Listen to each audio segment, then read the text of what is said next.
You've read the books, you've done the yoga, you might even remember to hydrate most days. But the stress, it's still there, isn't it? It's like this constant hum in your body that you just can't seem to turn off. And I want you to know that it's not because you're doing it wrong. It's because the way that most of us have been taught to manage stress completely misses the point. So today we are going deeper together because real stress relief, it doesn't come from more willpower. It doesn't come from adding another self-care checkbox to your already full plate. It comes from understanding and gently shifting the patterns that have been quietly running the show all along. So, hi there, my friend. Welcome back to the Magic Mindfulness Podcast. It is Rachel here with you, and I am so glad that you have joined me for this special Stress Awareness Month series. If you are new here, I am a yoga teacher and a life coach who has personally walked the line between burnout and balance, not through perfect routines by any means, but through what I like to call soul aligned rituals that actually stick. And so, in the first episode of this series, we talked about why your stress isn't your fault, how your body might still be in protection mode, trying so hard to keep you safe. I would love to hear if you check that video out, if any of it resonated with you. And if not, feel free to pause this video and go back and watch that one first. Now, I have heard from so many of you over the years who have felt relief just from knowing that you're not broken, that you're not failing somehow, that you didn't do anything wrong. You're not doing anything wrong. And so today I want to take this conversation a step further. And we're going to look at that hidden pattern that I see in so many of the women that I work with. And there's this cycle of perfectionism, raising my hand here, pressure, and productivity that keeps us stuck, even when we know what we're supposed to do. And so my intention is that by the end of our chat today, you will have clear, doable steps and strategies to help you begin to shift out of survival mode. Because even though stress is common, that doesn't mean it has to be normal. There's a reason, if you think about it, the doctors ask if you're stressed when you go in for a completely different reason because of how deeply stress is linked to your physical, your emotional well being. So let's talk today about why it is so hard to break free from stress, even when you're doing all the right things. Does this sound familiar? You know you should meditate. You try to eat well. You've downloaded the apps. You've read the books, but somehow the stress still has this grip on you that you just can't quite shake. And so, what I want you to know is that it's not a sign that you're doing something wrong. It's actually more likely that it's a sign your nervous system is doing exactly what it was wired to do, to protect you, to keep you alert, to help you keep going. And I see this a lot, especially with the women that I work with. We have been conditioned to believe that rest has to be earned. Raise your hand if you can feel that our worth is measured by what we produce, how much we give, or how many plates we can keep spinning without allowing one to drop. So even when we try to slow down, our bodies might still be bracing, still scanning for what's next, still carrying all that invisible tension in your jaw, your chest, your shoulders, affecting your sleep. And here's what a lot of the stress advice that I found out there completely misses. We can't just think our way out of a pattern that lives in our bodies. We can't will ourselves into a deep sense of calm when our nervous system is wired for that vigilance, right? And so this is exactly what I have experienced in my own life. I was practicing yoga, I was meditating, I was teaching yoga and meditation, journaling, eating well, checking all the boxes that were supposed to be making me feel better. But, I was still waking up at 3 in the morning was my to-do list on a never-ending loop, still holding tension in my gut, still overthinking every single move. And like I mentioned in the last episode, it got so bad that I actually had to wear a heart monitor because my stress symptoms were that intense. I thought I had something wrong with me. What I eventually realized, and what I want to share with you today, is that I wasn't failing. I wasn't doing it wrong. I was just trying to heal stress with tools that never really addressed the root of my issues. And so for me, what I had to realize was that I couldn't overhaul everything, right? I had to stop trying to overhaul everything. And I had to start creating simple, supportive rituals to undo some of these patterns, rituals that I could return to again and again and again. And so that, my friend, is what I would like to offer to you today. Not a morning routine that takes an hour, not a list of rules or restrictions, just small, repeatable moments that help you feel like yourself again and more often. So these are the kind of rituals that have helped me the most. And now I teach them to my clients. So, number one, and you've probably heard this before, but it's a big one, and that's to focus on getting good sleep. Easier said than done, I know, but sleep is absolutely fundamental to helping our body manage our stress response. If you're not sleeping well, you can get caught up in this vicious cycle, right? Stress causes poor sleep, which causes more stress, which causes poor sleep, which causes more stress, right? So, my invitation to you would be to consider creating a wind down routine that helps you to actually sleep. So, not just go to bed, but actually sleep. You might dim the lights. You might put your phone away an hour before bed. Maybe you'll sip on a cup of herbal tea. Maybe you'll read something. A simple ritual like this can help signal your body that it is safe to rest. Now, trading your coffee for tea, and I love coffee as much as the next person. In fact, I have a sign in my kitchen that says, but first coffee. However, in my case, I have to be very mindful as I'm getting older. I'm 44 now, going through perimenopause. I have to be mindful that if I drink caffeine too late in the day, it's going to affect the quality of my sleep. And so when we think about trading our coffee for tea, find the balance that's right for you. I know this one might hurt a little. Here's the thing though, caffeine can increase our stress hormone cortisol. And that is the last thing that we need when we're already feeling stressed out. You don't have to give up your morning cup of coffee. Trust me, I don't want to do that either. But maybe you'll try switching to tea for that afternoon pick me up. Just pay attention to how different your body feels if you make this small change. How about taking a walk without your phone? Just allow your mind to wander, let your breath deepen, let your body know that it's okay to pause. Getting outside, being outside is so wonderful for your body, your mind, your spirit. You get fresh air and vitamin D. Use the sunscreen though. But fresh air and vitamin D are so incredibly important for stress reduction. And nature just has this amazing way of helping us to understand that the things that we're stressed about are really oftentimes not that big of a deal in the grand scheme of things. I've told you about my tattoo before, but I'll share again in case you're new here. When I was in high school, we lived in an old farmhouse in the Shenandoah Valley, and the view of the sky was so clear. You could just see so many stars, very, very, very minimal light pollution. And so when I found myself getting stressed out, of course, different stressors in your teens that I'm facing now in my mid 40s, but, um, you know, I would go out and I would climb out on the roof and I would just lay there and look up at the stars. And it reminded me that, gosh, if the universe is so vast and I'm such a small part of this vast universe, then my problems can't be all that big either, right? My stressors can't be all that big either, right?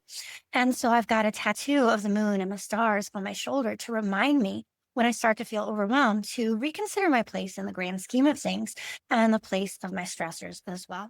So, just a quick side note, because nature is just so powerful and it has such an incredibly amazing way of helping us to shift things into perspective and recognize that we are part of something bigger than ourselves. All right. So, how about eating nutritious foods? And I know we hear this all the time, but what you eat directly impacts how you handle stress. A well balanced diet is going to provide the nutrients that your body and your mind need to process stress as it comes. So, I know we can't always control the stress that hits us every day, but we can do our part to help reduce its impact by nourishing ourselves on the physical level as well. All right. How about considering when and where we might be able to reduce technology and social media? Have you ever noticed your stress might be worse on the days when you are spending more time scrolling? If so, that is no coincidence. Let me know in the comments if you have ever experienced this for yourself.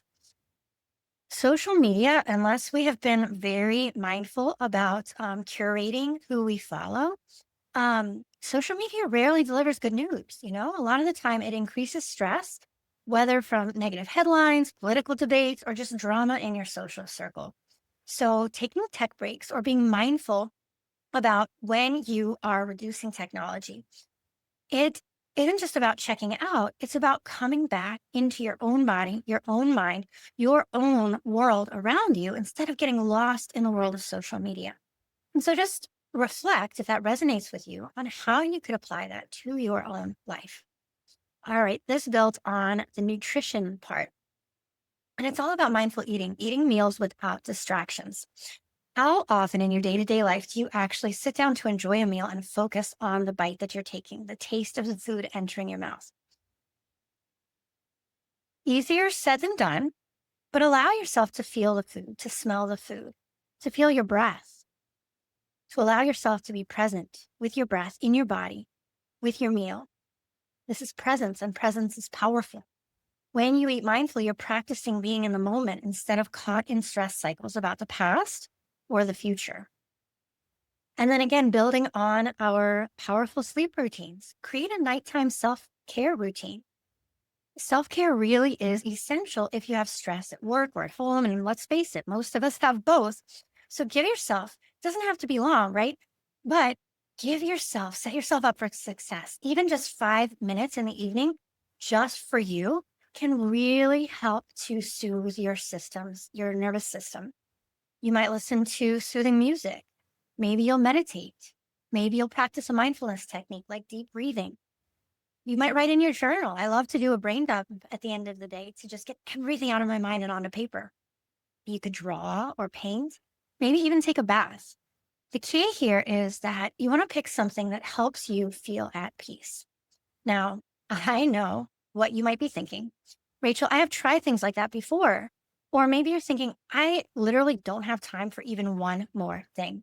And I hear you, my friend. And that is why I want to remind you that none of this is about perfection. It's not about performance.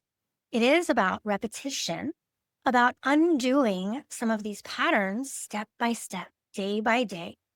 Repetition, intention, helping your nervous system feel a little bit safer. One breath, one ritual, one day at a time. Because stress patterns don't shift through willpower. They shift through rituals that invite the body back into calm. And if you are ready to begin gently, I have created something special just for you. It's my free 7 minute morning Zen ritual package, and it's designed to help you unlock your inner Zen and anchor your day before the chaos kicks in. So, again, it's not about adding more to your plate. It's a simple yet powerful practice that helps you start your day feeling centered, feeling grounded, feeling energized. And I have made it as accessible as possible. The complete package includes an audio guide for those who learn by listening, a video version for video learners, and a bonus checklist to help keep you on track. Now, I have created this bonus especially for those of you who feel like me, you don't have time, because I've been there too. And that's exactly why I created the 7 minute morning routine. That's it. And it can transform your mornings and set a positive tone for your entire day. And I'll tell you the backstory behind it. Say, when I got up, I would find myself immediately picking up my phone to turn off my alarm and then scrolling through social media or checking my email. And before I knew it, several minutes had passed. So I decided to use that time more mindfully, more intentionally, and create a morning Zen ritual that allowed me to start my day feeling centered, grounded, balanced. And it's been really powerful because I've been able to share it with my clients as well. And they tell me that this simple morning ritual has been their gateway to more peace throughout the day. Several have even told me that it's the first self care practice that they've ever been able to stick with because it's short enough to be doable, but powerful enough to make a real difference. So if you're interested in my morning Zen ritual, you'll find the link in the show notes where you can enter your email to receive the complete package. I would love for you to try it, not as another task, not by any means, but as a gift to yourself, because this is not about doing more. It's about honoring what you actually need and slowly, mindfully, intentionally undoing these patterns that have kept us stuck in this stress response. All right. So today we have explored the hidden pattern that keeps so many of us stuck in stress, even when on an intellectual level, we know what to do. We've talked about perfectionism, pressure, and productivity often keep our nervous system stuck in overdrive, and how real relief starts with small, repeatable rituals that help our bodies, our nervous systems feel safe. A reminder that you don't need to overhaul your entire life. You just need to start. Begin with something intentional, something grounding. Even though stress is common in our lives, Remember that it doesn't have to be normal. It doesn't have to overwhelm us. Your body was not designed to live in constant fight or flight mode. These small rituals that we talked about today, better sleep, more time outside, nourishing foods, less caffeine, less social media, more intentional social media, mindful eating, and intentional self care.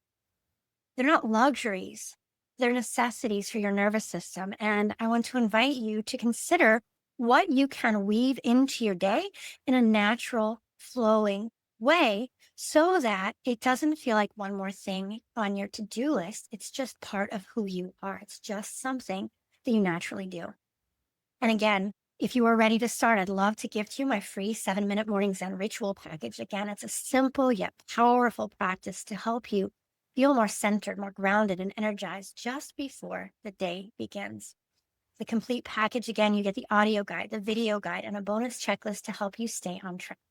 You'll find the link right down below in the show notes.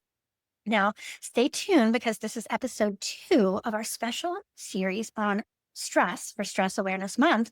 And in our next conversation, I'll be walking you through how I help women shift stress from the inside out by working with the body, the mind, habits, and soul. Because lasting change doesn't come from quick fixes, it comes from aligned, layered support. Just like in our yoga practice on the mat, we build the pose from the ground up, layering on step by step. It's the same thing with our stress response. We can't just focus on the mind. We've also got to address the body. We've got to address the emotions. We've got to address our spirit. So that aligned, layered support.